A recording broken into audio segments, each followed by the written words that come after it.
या न्यूज बुलेटिनचे सहप्रायोजक आहेत गोकुळ. मुरगुड शहराला उत्तर भागातील गावांना जोडणारा महत्त्वाचा दुवा असलेल्या मुरगुड-कुर्णी बंधाऱ्याची अवस्था सध्या अत्यंत बिकट झाली आहे. या बंधाऱ्याला मोठ्या प्रमाणात गळती लागली असून वाढत्या जड वाहतुकीमुळे हा बंधारा अधिकच कमकुवत झाला. पाटबंधारे विभागाच्या अक्षम्य दुर्लक्षामुळे या भागातील जनजीवन व शेती सिंचनाचा प्रश्न ऐरणीवर आलाय.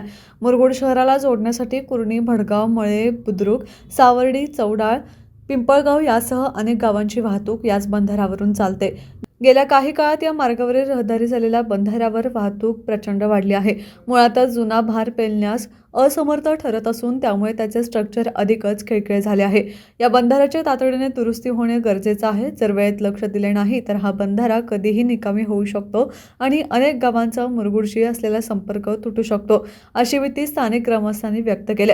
वारंवार तक्रारी करूनही पाटबंधारे विभागाकडून कोणतीही ठोस कार्यवाही होत नसल्याने नागरिकांमध्ये तीव्र संताप व्यक्त होत आहे. प्रशासनाने याकडे गांभीर्याने बघून तातडीने गळती थांबवावी आणि पुलाचे मजबूतीकरण करावे अशी मागणी होत आहे. टीव्ही नेक्स्ट साठी मुरगुडहून सर्जरा भाट.